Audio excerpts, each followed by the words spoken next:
Kasi meron po atang reklamo yung mga kababayang Pilipino po natin na nag-file ng ethics complaint laban po kay Senator Chis Escudero dyan po sa Senado kasi pakiramdam daw po nila hindi daw po umuusad mga kababayan. So sabi po dito sa Abante Una sa Balita, basahin po natin mga kababayan, ito daw.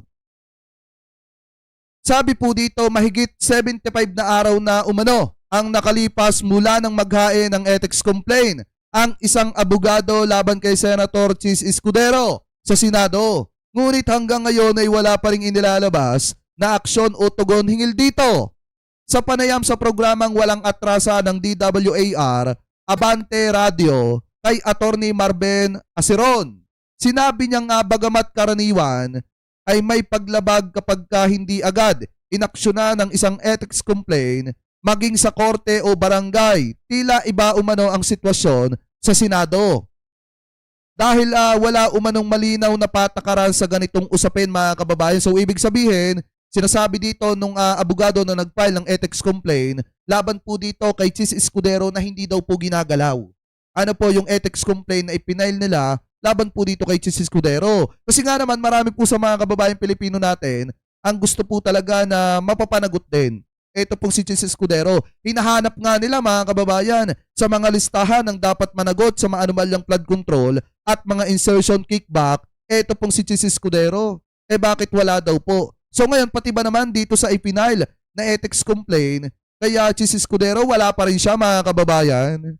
Diba? So ngayon ituloy pa natin. Sabi pa dito, yan, ito pa daw. Aha. Giit ni Aceron, bihira raw kasi ang naghahain ng ethics complaint sa Senado. Kaya hindi rin malinaw kung may itinakdang panahon kung kailan dapat agad itong resolbahin. Sabi pa dito, nag-ugat ang reklamo ng abogado matapos lumutang ang impormasyong nag-donate ang kontraktor na si Lawrence Lubiano ng 30 million sa kampanya ni Escudero noong 2022 election.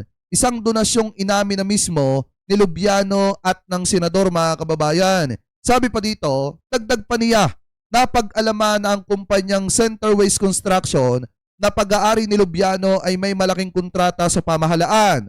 Batay sa kanyang pagsusuri, sinabi ng abogado na umabot umano sa halos 16 bilyong halaga ng kontrata ng DPWH ang napunta sa Centerways matapos ang naturang donasyon mga kababayan. Sabi pa dito, kumbaga, binigyan daw po ng 30, ang kapalit noon ay bilyon-bilyon na proyekto sa DPWH. Sabi ko, masyadong malaki. Parang nabili na ba yung kumbaga yung problema kasi dito yung probisyon ng COMELEC. Sinabi niyang bawal talaga mag-donate ani po nitong si Aceron. So sabi pa dito mga kababayan, sinabi ng COMELEC, hindi naman problema yon. May mga magkakaiba raw pero ang sabi ko, tingnan mo ngayon dahil nag-donate, laki nung balik doon sa Centerways. Ibig sabihin nag-donate daw po ng 30 million, etong Centerways pero bilyon-bilyon yung bumalik sa kanila mga kababayan. Kumbaga namuhunan ng 30 million pero yung tinubo mga kababayan, bilyones. Ano po sasabi pa dito? At higit pa diyan ang depensa kasi nila Lubiano. Iba raw yung tao sa Centerways. Ginawa ko, inaral ko ang financial audited statement ng Centerways at nakita ko doon na may 35 million noong 2021 FS na hindi na isama, kumbaga nawala. Sabi po mga kababayan nitong si Acero. So ngayon kung titingnan po ninyo, siya po yung abogado na nagrereklamo laban po sa Senado na hindi daw po inaaksyonan. Ito pong ipinail niya na ethics complaint laban daw po dito kay Escudero. Para sa akin mga kababayan, hindi ba kayang trabahuin ito ng Senado? Tayo nagtatanong lang naman. Kasi mukha po ata mga kababayan na tinutulugan na o gustong upuan na o gustong tawag dito o walang naglalakas ng loob na tindigan. Ito pong ethics complaint laban po kay Chis Escudero. Ano po ba ang meron? Kasi mga kababayang Pilipino po natin, sobra na po ang pagtataka doon sa pananagutan ni Chis Escudero mga kababayan sa issue po ng maanumalyang flood control dahil na napangalanan po siya mga kababayan at isa pa tumanggap po siya ng donasyon sa isang kontraktor, mukhang nawala na sa listahan itong si Chis Escudero. So ngayon, ang isa pa po dito mga kababayan, kung titingnan nyo rin, pati ba naman po yung ethics complaint, mukha ata pong itutulad din sa impeachment ni Sara Duterte na pinatulog hanggang sa itabi na.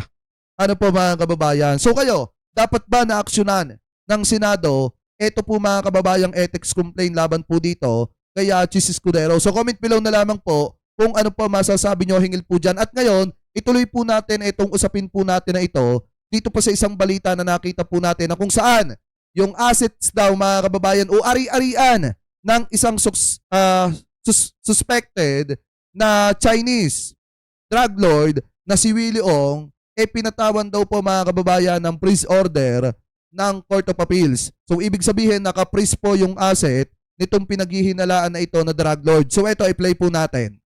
Nagpapanggap lang daw na Pilipino ang suspected drug lord na si Willie Ong na isang Chinese citizen pala. Kasunod nito, higit 200 assets na iniuugnay kay Ong at iba pa ang pinatawan ng freeze order ng Court of Appeals. Ang detalye sa exclusive Agenda Weekend Report ni Joash Malimbag. Pinatawan na ng freeze order ng Court of Appeals ang assets ng suspected Chinese drug lord na si Willie Ong o Kai Shimeng at iba pang kasamahan nito mula sa naging petisyon ng Anti-Money Laundering Council o AMLAC. Kabilang dyan ang nasa 90 bank accounts, 89 real properties at 29 motor vehicles na nakapangalan kina Ong, ID Tai Yang o Jai Jing Yang, Michelle Santos C, Jack Tai Yang, Samson Guo Yang, Elaine Chua, Albert Valdez C, Bao Guanxie at mga kumpanyang CQM Petroleum, Chalinson Trading Corporation at Sunflare Industrial Supply Corporation. May 2024, nang ianunsyo ni Surigao del Norte Representative Robert Ace Barbers na plano ng pamahalaan na kunin ang nasa 300 properties nila Ong na may bilyon-bilyong pisong halaga. Ito ay matapos ang mga naging pagdinig at investigasyon ng House Committee on Dangerous Drugs. Dito natuklasan na tila Chinese citizens pala sina Ong at nagpapanggap lamang bilang mga Pilipino. Sa isa pang congressional hearing noong August 2024, inilabas naman ang isang matrix na nag-uugnay sa mga nabanggit na Chinese nationals sa dating economic advisor ni former President Rodrigo Duterte. Ayan ngayon nabubulgar mga kababayan, yung mga tao na pinoprotektahan ng administrasyon ni dating Pangulong Rodrigo Duterte. Diba sa mga pananagutan. Kaya nga ako, naniniwala ako dun sa post ni Sir Ramon Tulfo na kung saan yung pinagtutumba mga kababayan na mga di umano'y sangkot daw sa isang sindikato, malaki ang posibilidad na mga kalaban nila sa negosyo yon. Diba? Tapos ang pinortektahan nila, etong sina Michael Yang, na ngayon ay nabubulgar ang ugnayan dito po mga kababayan kina Willie Ong na nasasangkot sa pagpapagulong ng bilyon-bilyong halaga ng ipinagbabawal na bato. At isa pa, questionable yung kanyang citizenship. Anyway, ituloy pa natin. Na si Michael Yang. Isang bagay na ilang ulit itinanggi ng kampo ni Yang at ng dating Pangulo. In accordance with the discovery of the AMLAC, na 29 billion dito sa kulay blue, makikita nyo, sa 29 billion pesos na umikot do sa 36 accounts ni Alice Go, isa sa mga pinuntahan ng 29 billion na pera na umikot ay si Hong Yang Yang, na brother ni Michael Yang. Diba? So in other words, yung Pogo, Ang laki ng pera nila. Kaya dapat talaga mga kababayan, bawiin ng gobyerno yung mga naipundar ng mga yan.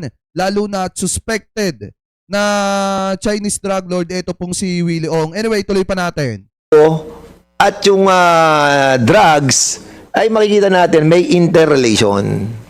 Sumentro ang investigasyon ng AMLAC at NBI sa Empire 999 Realty Corporation na pagmamayari ni Naong, isang kumpanyang nakarehistro sa Binondo, Manila, na kalaunay napag-alaman na hindi totoong tenant sa registered business address nito. 2023 kasi, nang masabat ang nasa 530 kilos worth of shabu na may kabuuang halaga na 3.6 billion pesos sa warehouse ng kumpanya sa Mexico, Pampanga.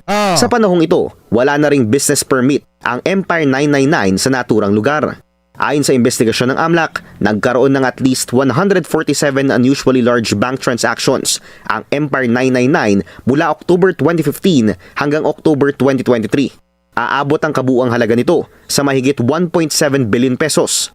Isang malinaw na discrepancy raw ito sa financial capabilities ng kumpanya na mayroon lamang 2 million pesos worth of authorized capital stock at 125,000 pesos worth of paid-up capital stock. Dagdag pa ng AMLAC, Buti mga kababayan, sa panahon ni PBBM, nasa wata po ang mga ito.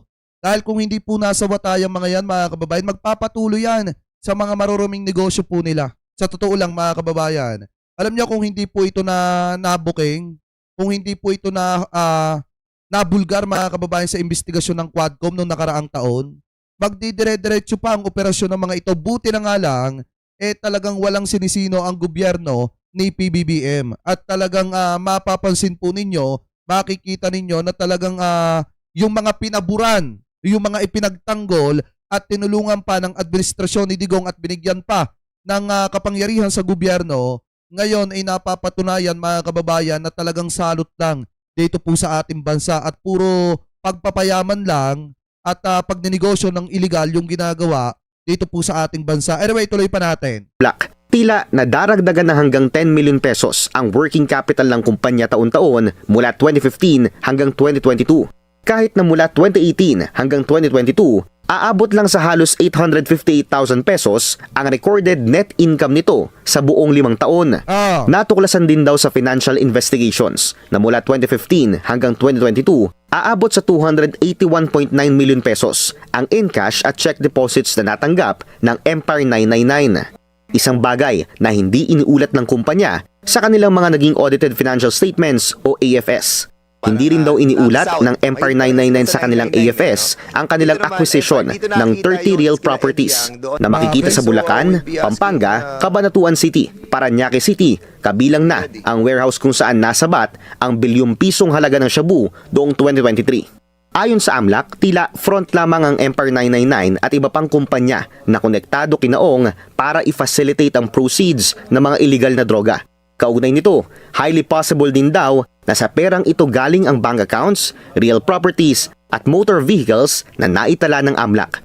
Kasalukuyang humaharap si Ong sa mga reklamong kaugnay ng falsification of public documents at violation ng Philippine Passport Act dahil sa paggamit nito ng peking Philippine passport.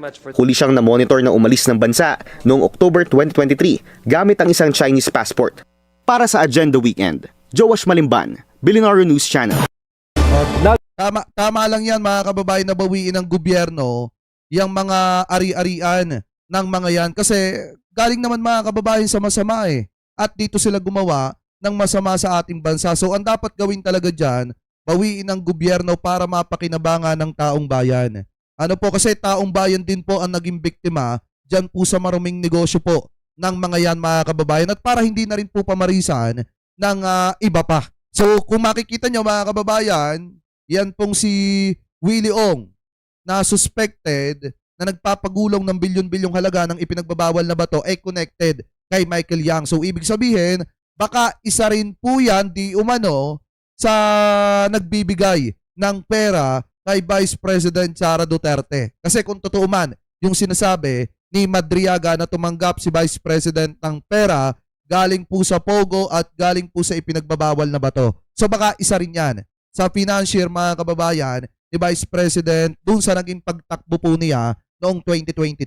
So comment below na lamang po mga kababayan. Kayo, ano po masasabi nyo? Sa inyong palagay, posible kaya na isa rin ito sa naging financier mga kababayan ng kampanya ni Vice President Sara Duterte? Comment below na lamang po mga kababayan kung ano po ang komento at opinion po ninyo. Hingil po sa mga topic na yan na tinalakay po natin.